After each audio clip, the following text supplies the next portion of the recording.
Según el sitio Aviones en Argentina, quien tuvo la posibilidad de asistir a una disertación en donde estuvo el jefe del Estado Mayor General, el brigadier general Javier Julián Isaac, hay varias novedades para la Fuerza Aérea Argentina.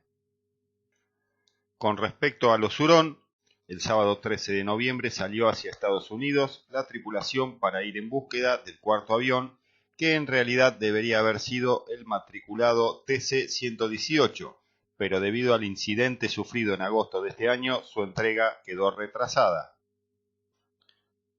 El futuro TC-12B, que arribará prontamente a la Argentina, será asignado a la Van Morón, lugar que debería haber ocupado el dañado TC-118. Con el fin de concentrar los vuelos del TC-115, TC-117 y TC-119 solamente en el CEPAT, el próximo TC-12B será el encargado de realizar exclusivamente vuelos logísticos de transporte de personal y material.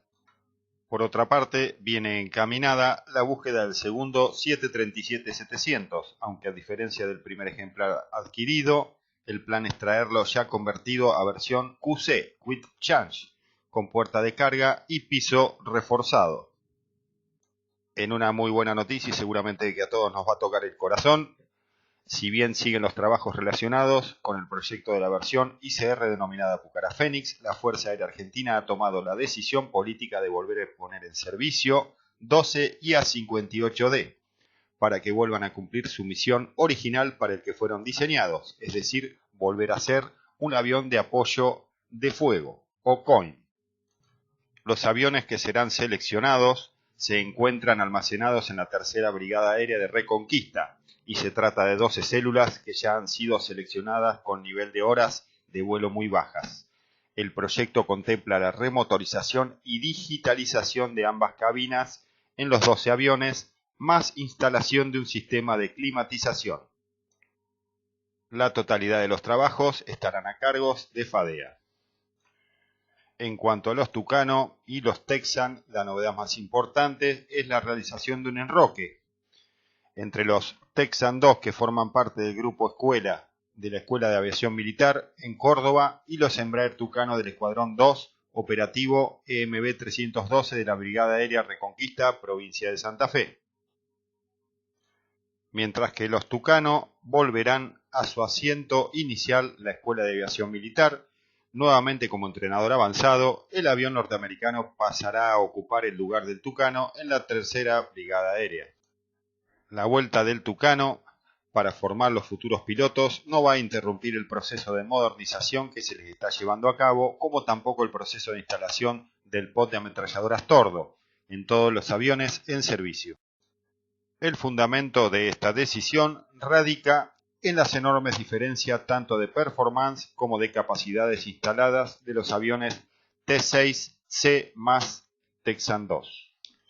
Por último, y en lo que respecta a la compra del futuro caza de la Fuerza Aérea Argentina, todavía no hay nada definido en este tema, pero por ahora el que lleva las de ganar para ser seleccionado es el JF-17 Thunder Block 3. El sábado 12 de noviembre partió con destino a Dinamarca la delegación que se encargará de realizar las evaluaciones in situ de los F-16 daneses. Al regreso de la misma, este grupo deberá dar un informe sobre el estado de los aviones ofrecidos. Esta oferta corre con ciertas desventajas por lo pronto, no hay definida una financiación por parte de Estados Unidos, los aviones tienen un remanente de vida útil bajo y la Fuerza Aérea dinamarquesa prorrogó su uso hasta el año 2027 por la guerra en Ucrania. Por otro lado, en la primera quincena de diciembre parte otra delegación con destino a la India para realizar una evaluación completa del HAL Texas Mark 1A, avión que la Fuerza Aérea le da nulas chances de ser elegido. Cabe destacar que el MiG-35 ruso ya se encuentra totalmente descartado. La mala experiencia sufrida con la logística y soporte de los Mi-171E y la situación imperante actualmente en Rusia hacen que se descarte de lleno esta opción. Por lo tanto, por ahora está cómodo en primer lugar para ser el próximo avión de combate argentino el caza chino-pakistaní JF-17 Thunder, ya que es el único que por ahora reúne todos los requerimientos exigidos por la Fuerza Aérea Argentina. En enero de 2023, el Estado Mayor General de la Fuerza Aérea estaría elevando la propuesta técnica final del avión seleccionado, justificando ello ante el Ministerio de Defensa.